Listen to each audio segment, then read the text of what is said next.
And the pitch.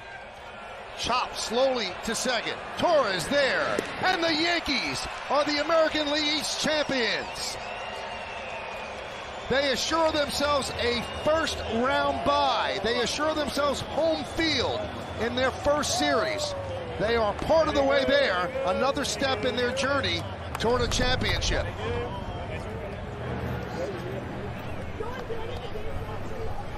Well, all the ups and downs of a season.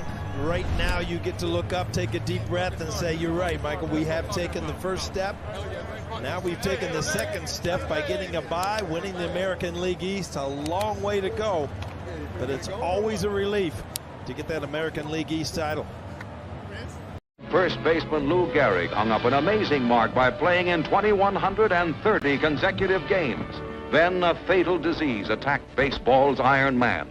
In Yankee Stadium, touched to tears by the tribute, Gehrig made his last public appearance. For the past 2 weeks, you've been reading about a bad brag. Today, I consider myself the luckiest man on the face of the earth.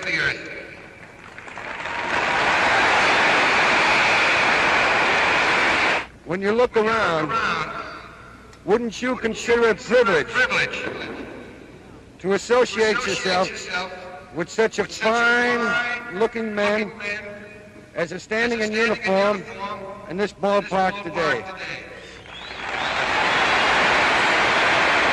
That I might.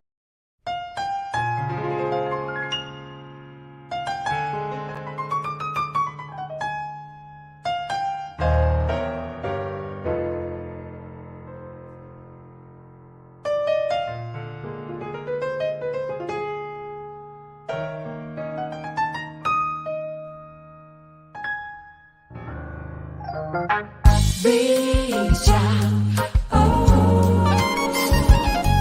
with Ray and Steve. Reach out, with Ray and Steve.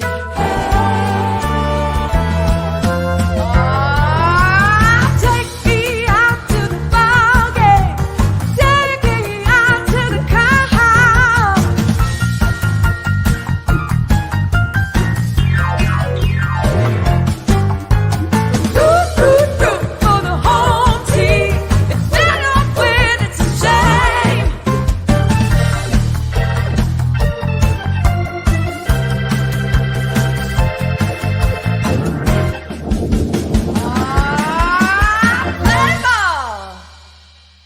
Hi, everybody, and a very pleasant good evening to you wherever you may be.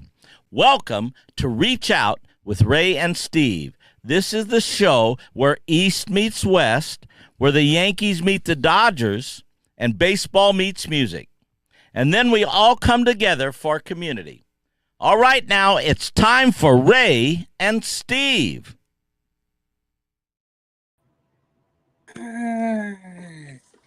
Okay, Ray? Yeah, we should have like a cheering thing, you know what I'm saying? Okay, well, go ahead, go cheer. Yeah. Wow, that's very impressive. Very How impressive. are you, Steve? I'm doing okay. How you doing? Well, both you and I have homes in Florida, and so I know I'm concerned. I know you're concerned, and what have you heard?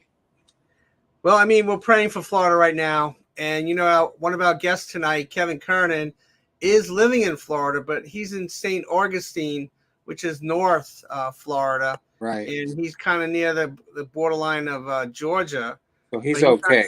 He's okay until midnight. But the people in Clearwater, Tampa, St. Petersburg, Fort Myers, Naples, they're getting hit hard right now. And now thoughts and prayers are with everybody there. And the governor wanted people to evacuate, and millions fled, but a lot of people stayed. Right. Well, you know what? I think me and you, if we were back in Florida at this time, we'd stay too. You know what I'm saying? So I can't blame them. No, you can't blame them. But, you've been in Florida for a long time, St. Petersburg, and for spring training all these years with the Yankees. And when these events happen, it's very dangerous, but it's also It's dangerous. It's dangerous, but you don't want to leave your home. You know what I'm saying? And fortunately, you know, it hasn't gotten to that point where my life was at risk per se. But everybody's situation is different. You know what I'm saying? Everybody is different. That's right. And, you know, people in Puerto Rico have been suffering. A lot of people in the Caribbean islands. It's tropical hurricane season. I know there's a lot of efforts to support people. I know Roberto Alomar and Sandy Alomar Sr. are doing a lot of work in Puerto Rico to help those folks that have been affected. I mean, Robby's been so busy. I haven't been able to get him on the phone. So, I mean, I did speak to Sandy, and he told me he was doing good, and Robby was fine. So, as long as they're okay, I'm okay with it. There you go. This is Reach Out. Ray, Stephen, Robby Robinson. Robby's traveling up north. I think Frankie Valli's playing in Canada these days, and they've been on such a tour. And today we have the legendary sports writer Kevin Kernan is going to join us. We have some interviews with Jeff Nelson, Bucky Dent, Mike Torrez, Michael King, Hensley Meulens, and we have Dan Colón, who's a dear friend of ours, who's been stricken with ALS over the last couple of years, and that's why we showed Lou Gehrig's speech. And when you see Lou Gehrig to that point, because he's an icon, an international icon, but when you see that situation develop way back when, that's really the definition of pride of the Yankees, isn't it? Well, you know, I mean, it's, you know, you say that. Yesterday I went to visit. I did my yearly visit to Southampton and visit Lou Gehrig, or not Lou Gehrig, but have actually visit Gary Cooper, who's always been a hero of mine, and his daughter is an extremely dear friend. And so I go there once a year and do my little prayer thing, and you know, so I think of Lou Gehrig while I'm out there, you know. Yeah, I mean, so many people have been afflicted with ALS. I mean, just some of these numbers.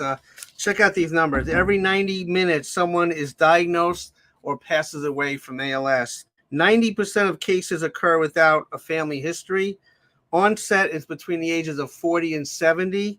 Life expectancy is 2 to 4 years. And they say by 2040, ALS events and incidents will be predicted to increase worldwide to 70%. These are numbers that are really scary. And well, I was going to say, I lost a dear friend not too long ago, Neil Herbst, who was a Yankee bat boy with me. And, you know, that was a tough one, you know. Well, I mean, so you're right with those numbers, Steve.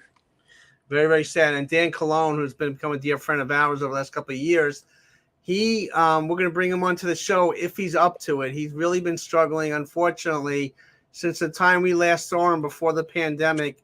There's Dan in the royal blue shirt sitting next to Ray and Gil Cosenza.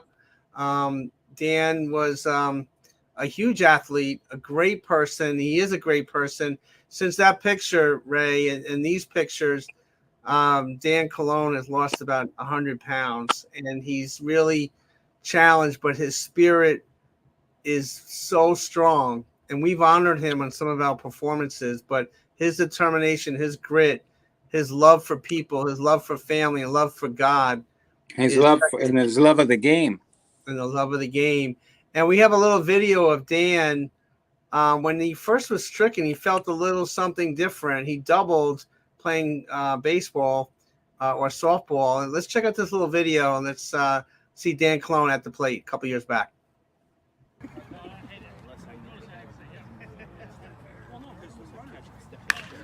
Boy, out of point, Dan. Get through. Keep going, keep going, keep going. Kid, keep going. Hit it harder next. Right there, right there. To you. Way to go, Danny. That's good. I got it.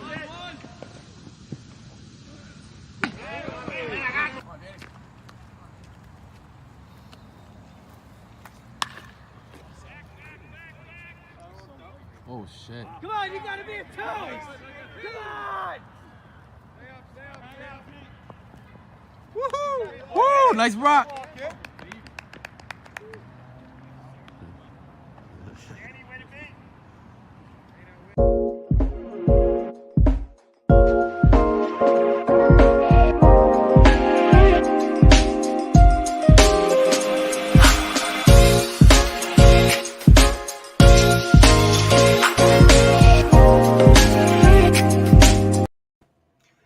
You know, when you see those videos, we played a little longer than we usually do because baseball, he's an athlete through and through his entire life, and to be stricken with ALS, it's heartbreaking. You know, there are no words, Steve. I mean, you know, the aspect of what he's going through, and then you think about what did Lou Gehrig go through. They're actually doing a movie about Lou Gehrig after the speech, and it's about what happened to his life those last 2 years after the speech. Right.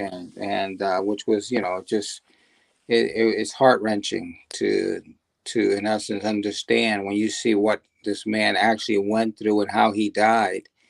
The pain of what these people go through is frightening. Right. Now, you've been in touch with so many people for over 50 years in the Yankee world, at the stadium, in the community, in all walks of life. And I think that what appeals to me the most about you, what I love about you, is that you make memories for people. You make memories from who they are as a person. It has nothing to do with dollar signs. It has nothing to do with you could hit a ball this far or do this, but your heart is always in the right place. And I'm sure over the years you speak at different functions. I'm sure one of the most heartbreaking situations you can endure or see somebody struggle with is someone stricken with ALS. And I think that you provide, and other people are trying to provide the support that these families need, because sometimes health insurance is very expensive and the medical care is not covered.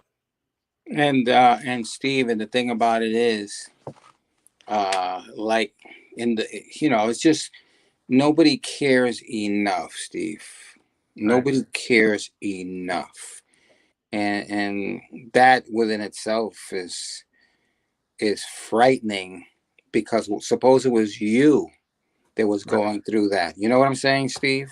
Mm-hmm. And every time that I have to do so, that not that I have to, but that when I do something for people, is because I'm always thinking, you know what, I want for someone to be there for me if something like this happened to me. And you know, you just, Steve, life is too short, and you got to go out and do everything that you can for people while you can, because you still got to deal with meeting your maker. And did you do all the right things? Right. Do you get frustrated at the end of the day that, I mean, despite what you do or other people do, the good things, that, you know what, it's not enough because there's so many people that are challenged and struggling? I would imagine, I know myself, I always look at the things that I can't do or haven't been able to do because there's so many challenging situations out there.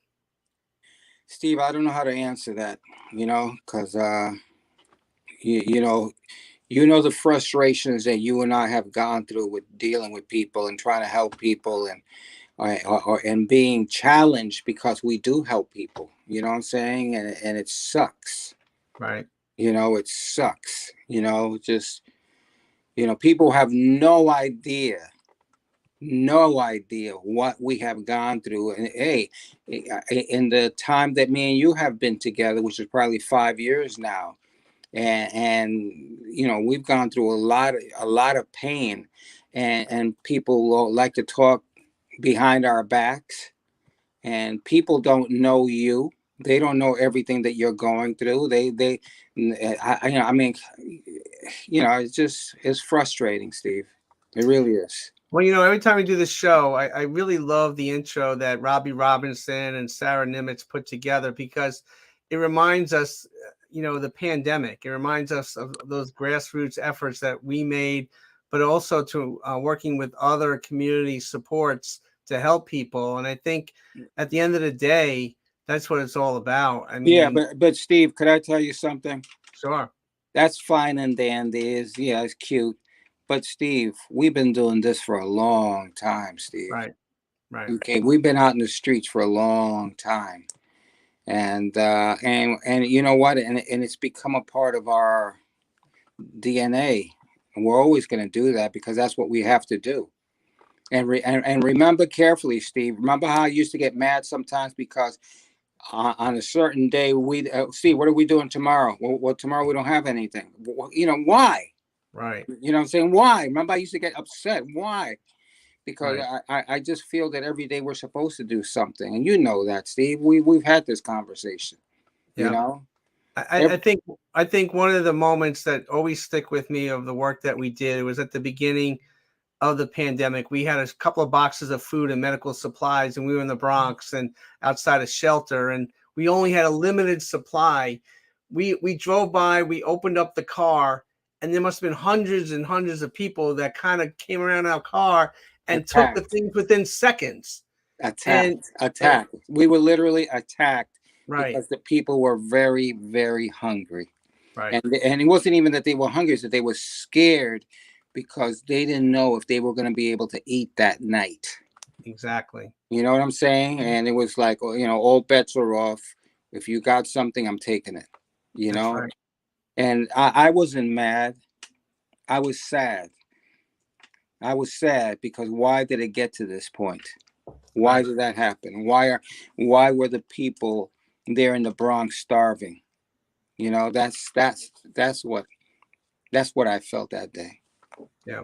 Yeah. Well, yeah, I can only imagine. Now, before we bring Kernan on, you have been able to connect with so many different people, and we have a couple of short little interviews that you did with some folks, and we want to share that. We're going to go one by one.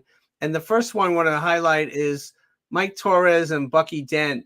And we're going to highlight them first because obviously they're Yankee history, and they were teammates. And but also Mike Torrez gave up that big gopher ball to Bucky Dent back in '78 when they came all the way back 14 and a half games behind the Red Sox.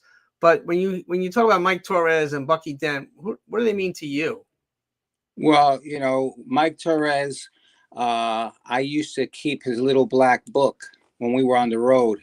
And one time when we would go, I didn't go on one particular trip.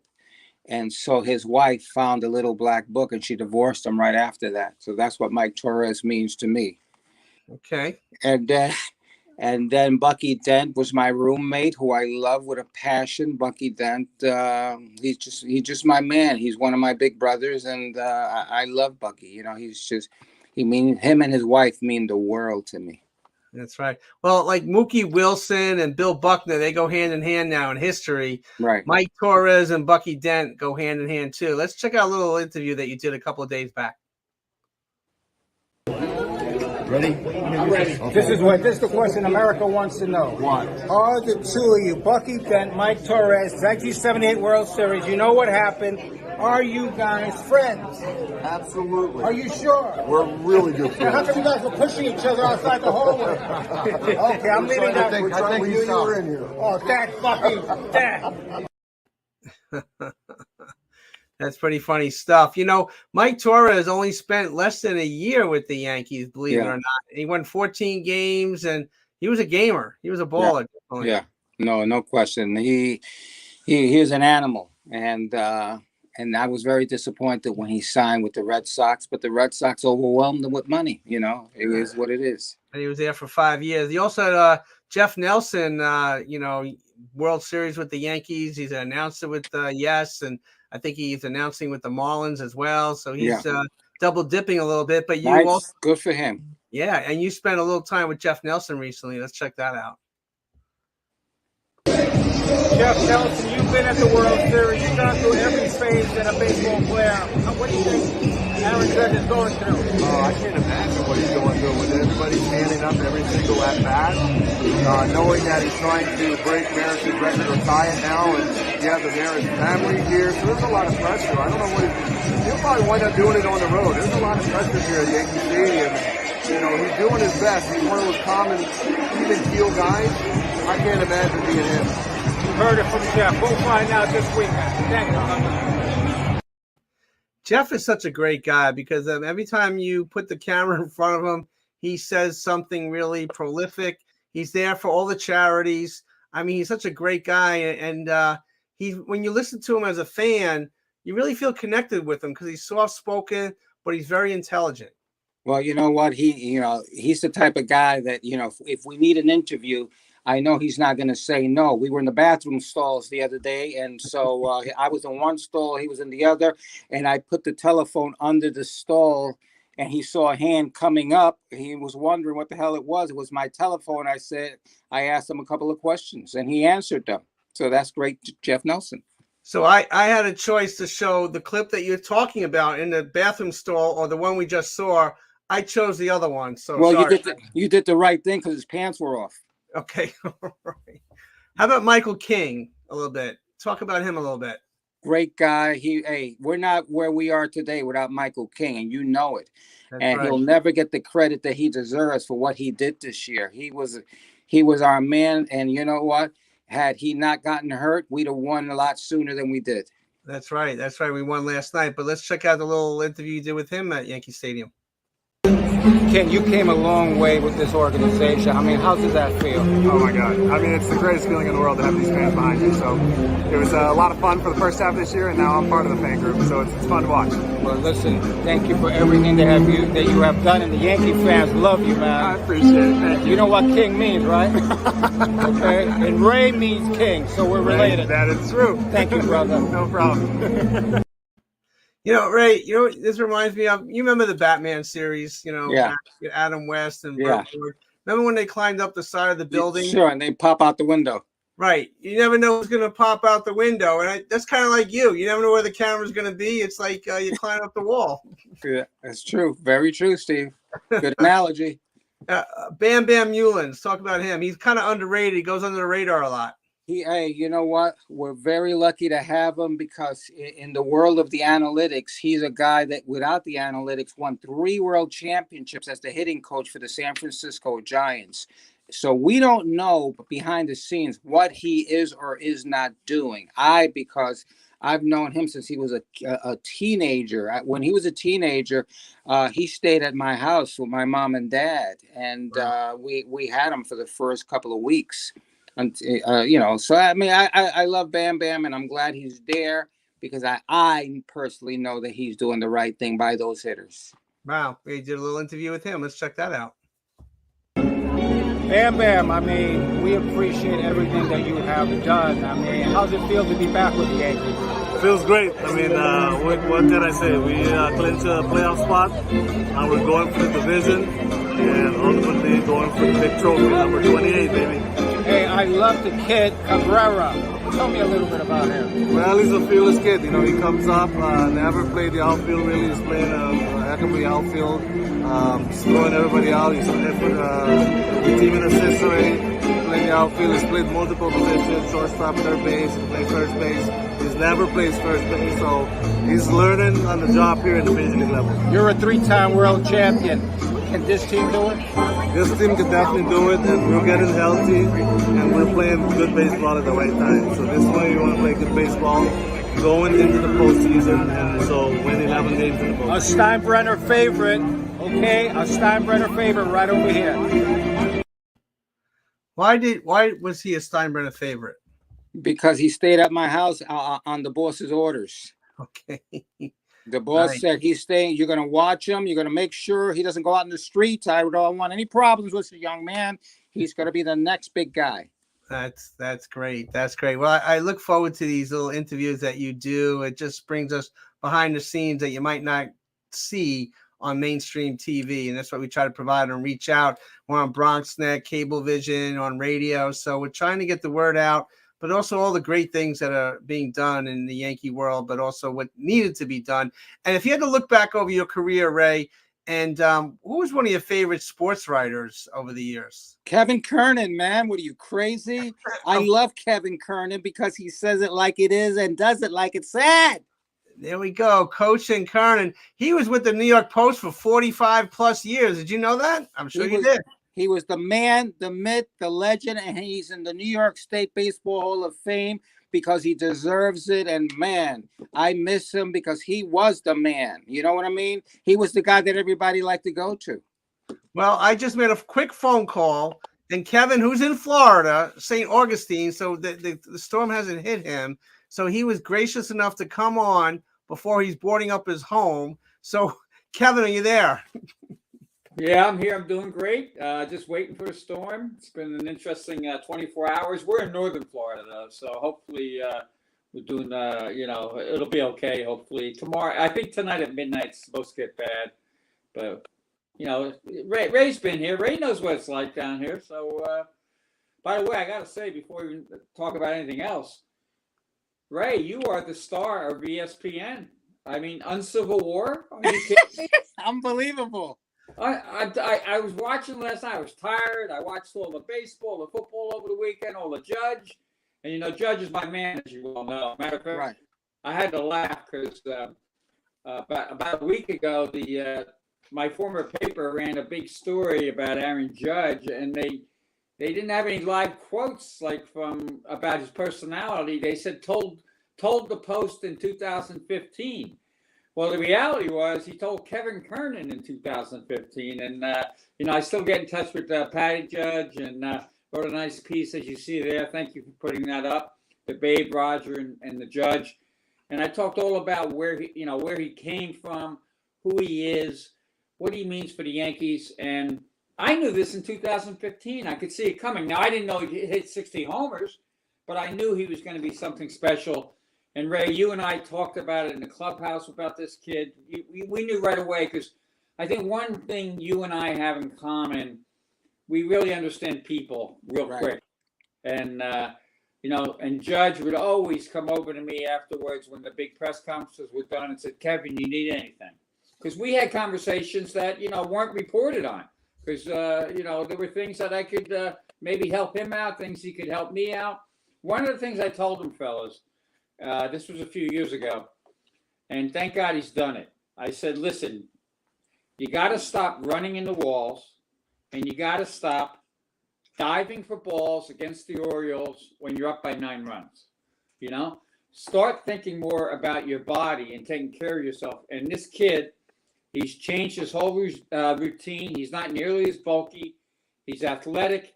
He followed, he followed a new game plan, and he's such a pleasure for fans, for everybody. Even now, I saw him walk tonight. He's smiling. He's at first base, diving back. I'm telling you, he makes the Yankees. I'm not making this too big. Kevin, is he the face? Is he the face, Kevin, of the Yankees? He's the face, the body, the brains. He's everything with the Yankees. You can see that they've taken his demeanor, his toughness, his joy of the game. That's what I want to emphasize most here. His joy of the game is off the charts. And he was like that every day. I talked to him every day in spring training. This kid loves to play baseball. But more importantly, and I got a question for you, Ray. This kid loves to win. What would the boss say about Aaron Judge? Well, number one, Kevin, if the boss first of all, he'd be signed for his career right now. Number one, he's signed for his career, and number two, I'm going to be honest with you. If the boss was alive and I'm working with the boss like I did in those days, then he, meaning Judge, would have a very personal relationship with the man. You know what I'm saying? And they would be like that. They would be boys in that respect. Whereas he would be like the relationship that the boss used to have with Thurman Munson. You know what I mean? Whereas Thurman would go up to his office. He wouldn't have socks on, but he still would put his feet on the boss's desk. And even though Thurman's feet were smelling, the boss would go with it. You understand? Well, that's what the boss always wanted, that kinship, that team. Yes. He wanted to be part of the clubhouse, hang out with the guys, his boys. And Thank you. Judge would be that. He'd be smart enough. Yes, like Lou Piniella. Hey, Kevin, like Lou Piniella and the boss. Yeah, there's sometimes always wishing this game we had and sometimes I write like that. And Steve, you know that. And when we do interviews, myself, I bring people back. I would love to see Aaron Judge as part of the the Bronx Zoo. That would be fun because he's kind of. There's a Reggie, and don't take this wrong, but there's a Reggie quality to him. Right, right. I get you. I know what you're talking about. Yeah. I know what you're talking about. Everybody's talking about now, he bet on himself. Well, when that happened back when Cashman read out gave the contract details out, I said, and I wrote, and you can check it out in my podcast. I said, this kid is going to have an unbelievable year, and he's not a kid anymore. This man is going to have an unbelievable year. He's going to show everybody what he's all about, and he's done exactly that. And now, having said all that, I don't want to scare you, but he's such his own man that if the deal's not right with the Yankees, and when I say the deal's not right, I'm not talking about money. He's looking at the big picture: wins, lineup, pitching staff, life, career. He's got the whole world. He's LeBron right now. He's LeBron when LeBron made that decision. So what an offseason this is going to be. And my sneaky picks, I still think it'll go back to the Yankees, but I wouldn't be shocked. But my sneaky pick is the Dodgers. Wow. Wow. Did you have a conversation with Robbie Robinson today? Did you talk to Robbie Robinson today? Exactly. But I saw him on PBS too. Every time I'm on the show, I see these guys on all these great shows. Ray's on ESPN, Robbie's on PBS with Frankie and the boys. But here's the path to the Dodgers, the way I see it. The Dodgers lose Trey Turner because I'm hearing that he wants to go back. He wants to go back east and play in the East. He's a North Carolina kid, played there. Could see him signing if they bring the money up. That's the big question. The Braves. Ah. Okay, so now they lose Trey Turner. They have other pieces that they can put in there. They trade Cody Bellinger, maybe to the Giants, to get his contract off the books. All of a sudden, you have Aaron Judge money right in front of you. Now you got a lineup with Mookie Betts, Aaron Judge, Freddie Freeman. That would excite anybody. So hopefully the Yankees get it done with Judge. But I will say this: Judge will make the best decision for Aaron Judge and his baseball career, just like he made the best decision for himself this year. Now, Kevin, I got to ask you, since you know the mother, and I know that she has a big say in this. Wonderful woman. Wonderful woman. So what will she suggest to him? Well, Kevin? Patty Judge and Wayne Judge, just so everybody understands, they were basically, they were gym teachers and in administration in school. So think about your best gym teacher. You listen to them. They knew what they were doing. They were great leaders. That's who these people are. And Aaron was adopted at 1 day old, just like his brother was. And like Aaron told me way back in 2015, I never even thought, these are my real parents. And Ray, you would love that because he was all in right from the beginning. And they made that first day I talked to them, they told me great stories because I said, was he that big as a baby, and all those natural things. And they said, to kind of think of it, he was kind of like, we had a joke, we called him the Michelin Man because he was like the big tire and he would, eat everything and do everything. So that relationship of Judge, his mom, his dad, his brother, and of course his wife, that's a great family relationship. She's from his hometown too, back in Linden, California. The mom will have influence, the dad will have influence, but she has such faith in her son that she will let him make the decision and she will move on. And I think you'll be seeing a lot of, no matter what, and I think this is the greatest thing here beyond baseball, that All Rise Foundation that he has, and there's a dinner November 18th, I believe. Are you going, Kevin? I don't think I can make it because of a couple of reasons, but I would love to be there. But the All Rise dinner, that's going to be something. He's going to leave his mark moving forward in baseball in so many ways. I don't think he's won the Clemente Award, has he? I don't think so, but he will win it. I guarantee. Exactly, he will win it, and he will win the Muhammad Ali too. Yes, and it will mean a lot to him. So I think the mom. The only thing I'm thinking about, and sometimes I put myself in players' shoes, and I think that's why I relate to them. I played the game through college. I know how hard the game is. But I also know, and I'm just throwing this out there, and I could be totally wrong, but his mom and dad make a great effort to be at games. But you know yourself, traveling these days, as you get older, traveling from California all the time to New York and things like that, that's got to be an impact as well. So there's a lot of factors here involved. But and you know what's cool? I'm sorry, Kevin. What was cool last night on the Yes telecast, you see every time Aaron Judge gets up, and his mom was sitting right there to have that camera angle to see how proud she was of her son. I mean, it doesn't get better than that. Well, that's a great word. I'm glad you brought that word up, proud. Her pride in her family is tremendous, and I think that's a big part of what. And Aaron's pride in the Yankees is tremendous too. So all that is going for the Yankees. Unfortunately, they didn't listen to me. I wrote the column years ago, several times. Sign this kid. We used to have a little joke, fellas, when I used to walk into the clubhouse. They say I was over with the Mets for the first couple of weeks of spring training.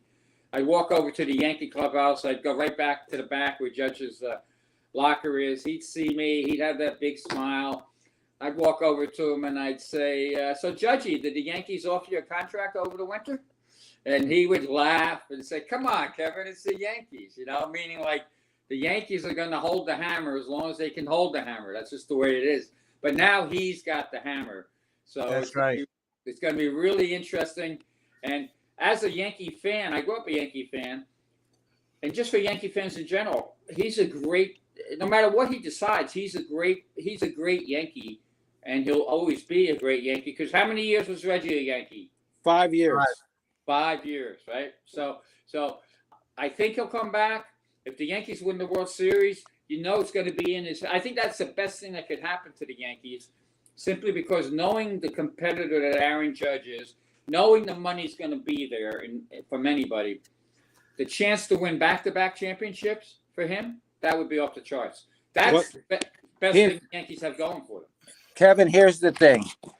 I honestly believe if the Yankees win the World Championship, it will be easier to let Judge go than if they don't win.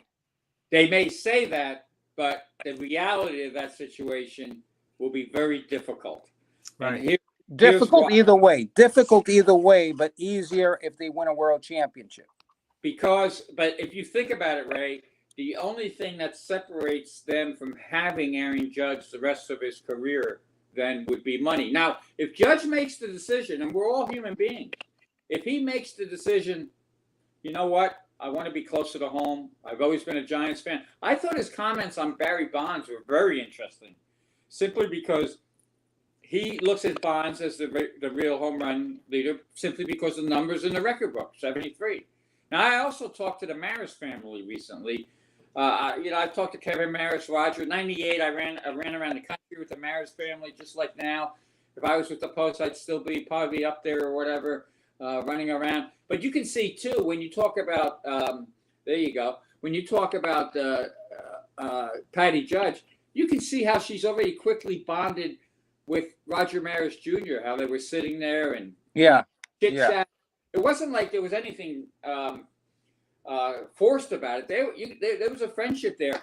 And in many ways, and they've been very kind to Aaron Judge. They've told me that their dad, Roger Maris, would love Aaron Judge, the way he plays the game, the way he approaches the game. And you can see that I think this is good for the Yankees too, because I think she's getting a new education in the history of the Yankees as well through this whole process. No doubt. And Kevin, I want to two things I want to bring up. You know what, Steve? Publicly, I'm gonna say this, Kevin. If you get a chance, I have not met Patty Judge. I've seen her at the ballpark, but I have not met her, and I would love for you to, in essence, say Randy Levine's assistant, Ray Negron. You could tell her who I am. Would love to just be able to say hello to her and meet her.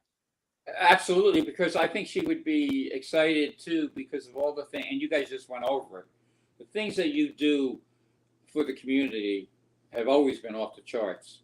And I know it's frustrating and hard and this and that and difficult. That's what people don't understand. There's a certain segment of people in this world, and we may work for them, because I've been there too. They just love to put speed bumps in front of you. Right. They love to put speed bumps. And Thank you, Kevin. Thank you. I like them that. even Right. some of them even go further. My dad was a cop, Ray, and my brother too. They know how to roll out that thing that kills the tires.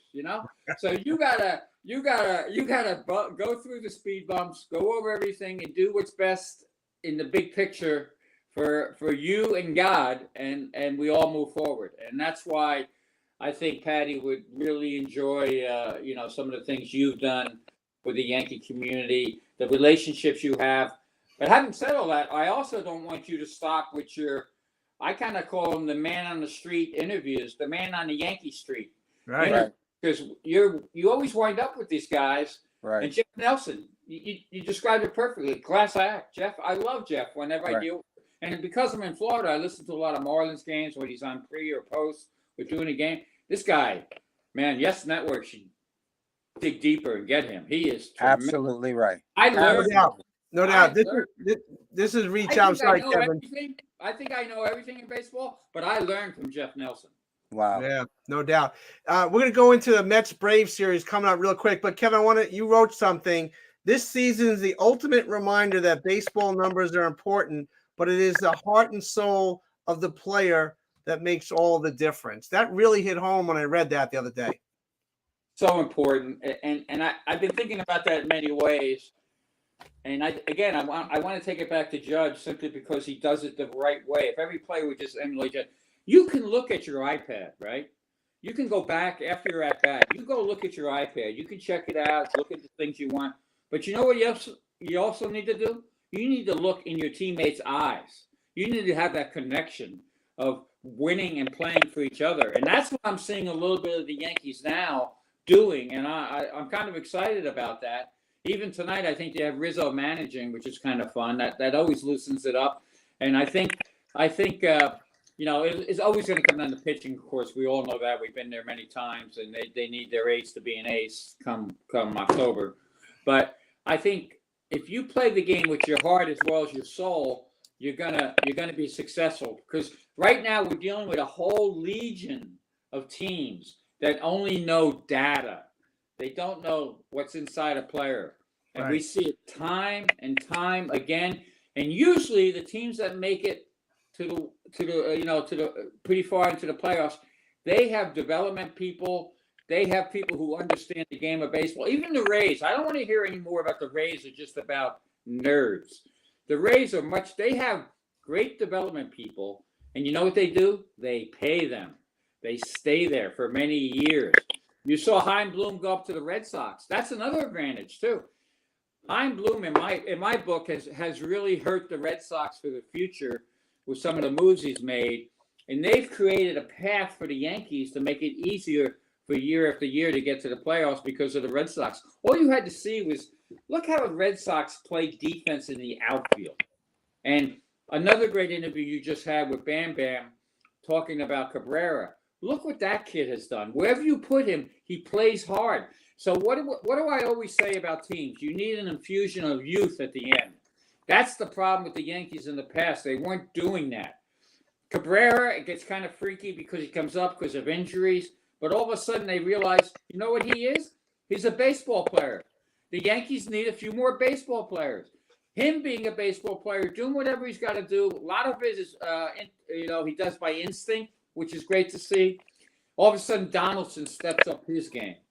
All of a sudden, Glaber, the key to that lineup is Glaber. Glaber is not pulling his head out now and taking those wacky swings. He's staying up the middle. It's really, that's what's so great about baseball. It's so fascinating to see how it developed from an analytical standpoint, but also from a heart and soul standpoint.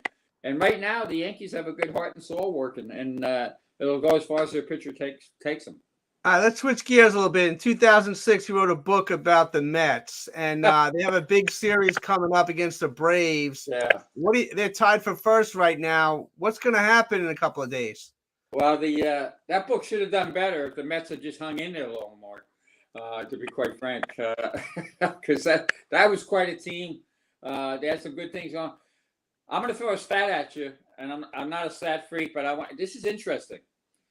The Mets have had 19 sacrifice bunts this year under Buck Showalter. 19. So that tells you old school is working with data, which is nice. You know how many the Braves have had? 0. They haven't had a sacrifice bunt all year. Wouldn't it be something if the NL East came down to a sacrifice bunt that the Mets did that gave them a run that beat the Braves? Yeah. So that would be amazing. But what I see, hey, the Braves are no pushover. Again, what did I just say? Infusion of young talent. Michael Harris has made a tremendous difference, and the other young player they have, and the pitchers. They've had some injuries though have come up to their pitching. I think if DeGrom, the last outing really concerned me because of the 4 walks. I've known DeGrom forever. I know the scout that signed DeGrom. By the way, in the world that we live in, Ray, consider this with speed bumps. The scout who signed DeGrom, who wanted DeGrom, hid him basically away so the other scouts wouldn't know he was on him, and pushed for the Mets to sign him and draft him. Well, about a year after they got DeGrom, they fired him. so you never know. You never know. Why am I not surprised? You are not surprised. The scout who went to the wall for Brandon Woodruff for the Brewers went to the wall. The scouting people didn't even know who he was. They fired him about a year ago. So you can't get discouraged. But the Mets and the Braves, I think, are going to be a great run, great show at the end. I really do think the Mets are going to pull it out simply because of Scherzer, and DeGrom will find himself. And the Mets, what they have to do though, they got to get back to really having disciplined at bats, and they're chasing too much. It's really that simple. But I think they're feeling the pressure a little bit. They need some Aaron Judge type at bats. Well, exactly.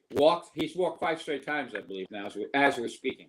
Well, Pete Alonso's doing fairly well recently now too, so he's picking him up big time. Well, Alonso, he's another one of my favorites, and next, here's when you're around the Yankees next time you're around, Ray, or if you can get him on your show, ask Harrison Bader about Pete Alonso. Mm-hmm. They were teammates over at Florida. So he tells maybe one of the funniest stories I've ever heard about Pete Alonso. Pete always wanted to get extra hitting. So they're playing their arch rival that night. Pete takes Bader to the batting cage. They line up the pitching machine. It's going. It's firing. Well, he gets a crazy ball that's knuckling at him. Right. At Alonso. To avoid it hitting his shin, he slides his bat down. The ball ricochets off the bat, hits him right in the nose, breaks his nose. And Harrison Bader, being a typical baseball teammate, he doesn't run for the ice and all that stuff. He falls on the ground laughing, because it was such a goofy play. So the ultimate thing would be that would be kind of a fun thing if the Yankees and Mets make to the World Series and Bader and a connection. That would be a fun thing to do. But Alonso, yeah, people forget too. One other point I want to make about Alonso this year, he was in that terrible accident in spring training. That car, I think that left some. There's some issues there. If not physical, I'm talking about mental. So he's had to overcome a lot this year. He's much like Judge in that he's a hitter first before a slugger, even more so maybe in some ways because he'll hit it the other way and things like that. So it'd be nice to have him a little help, but I think the Mets are going to. I really do believe the Mets are going to straighten out, and I think the Dodgers are vulnerable. Their pitching is a little weaker. They have some issues, so I don't think it's out of the question a Mets-Yankees World Series this year. Kevin, just one favor. Do not let Pete Alonso dance anymore. I hate his dancing. Please. Yeah. It was embarrassing. I think Harrison Bader would agree with you on that thing. Ray, why don't you teach him how to dance? No, he doesn't know how to do the mambo. Okay. But the Mets, they need to get a little more from their catching too, and we'll see where that goes. And I don't know how well you know Edwin Diaz, great kid. I'm happy for him because he's turned it around. Turned it around big time. He turned it around, but he's also, this is very important, guys, and Ray knows this for a fact. Bad game, lose a game. I remember one in LA a few years ago. This guy waits at his locker for you. He waits for the media. He doesn't back. He doesn't run and hide. He's a leader, and he's got a great sense of humor. I remember probably in 2020 spring training, it might have been before the shutdown. The Chick-fil-A in Port St. Lucie is always pretty packed. I happen to be behind his vehicle, so he got a box of Chick-fil-A nuggets, the biggest box I've ever seen. So next day we get to the official press conference, and everybody takes them way too seriously. I never did. I always tried to loosen the guys up a little bit. So everybody's asking all these Edwin Diaz questions about bouncing back and this and that, which is fine. But I go, Edwin, what's the deal with that big box of Chick-fil-A chicken nuggets or whatever they're called, chicken fingers? He started laughing. And he started talking about, my son was with me. He loves chicken fingers. We got him. So you know what? Never forget that these guys are human beings, ball players, fun to be around, and and let them relax and play the game. And hopefully that's where the Mets and Yankees both wind up. We're a relaxed team playing the game. They go where the talent takes them. Rick, real quick, Kevin, did you like the documentary, The Uncivil War, Yankees Dodgers? Loved it, Ray, and I wasn't kidding. You made the documentary because you brought passion. You were the time machine.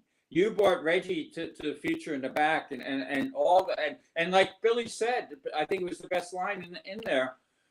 You were the only guy who was friends with Billy and Reggie that had a relationship with both. And knowing Reggie so well, I've had Reggie blow me off many times. I've gotten it after Reggie a few times. We've had our fun, but I really appreciate the guy's incredible knowledge about life and baseball, and Reggie being Reggie.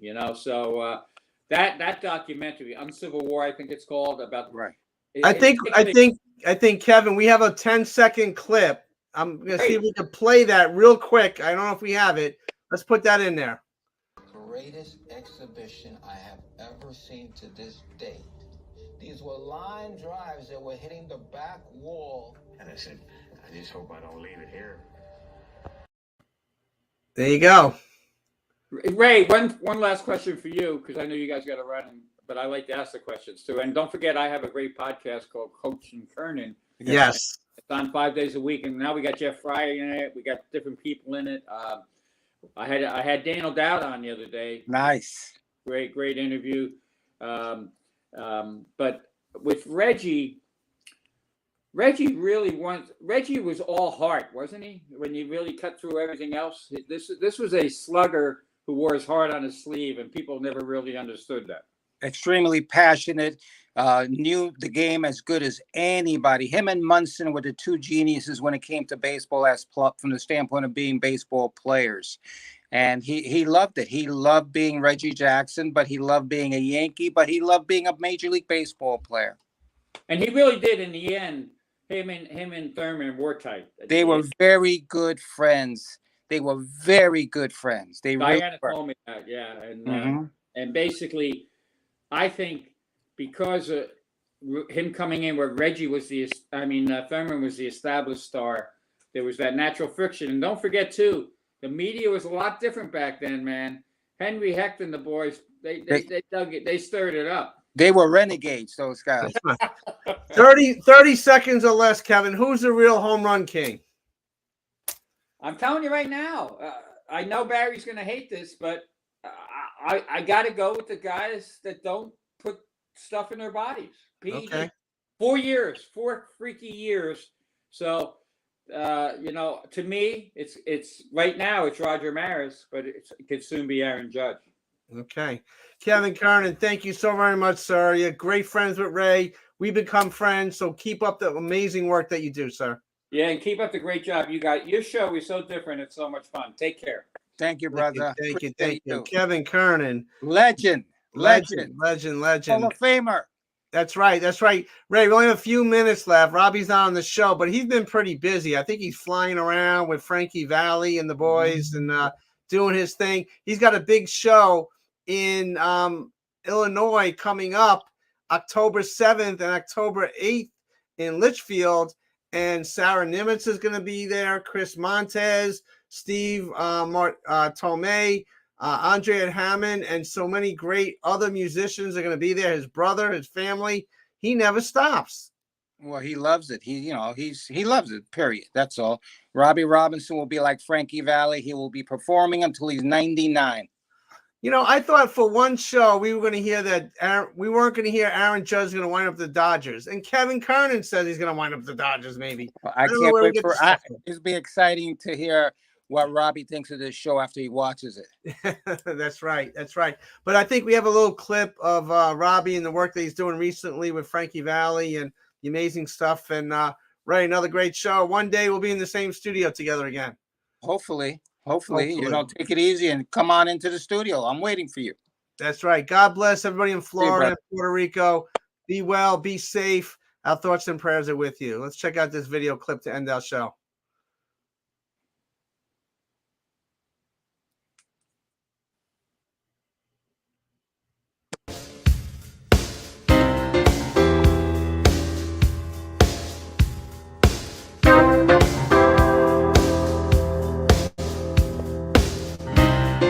Morning from Ulaanbaatar, Mongolia. Excited to let you guys know that I will be in Litchfield, Illinois.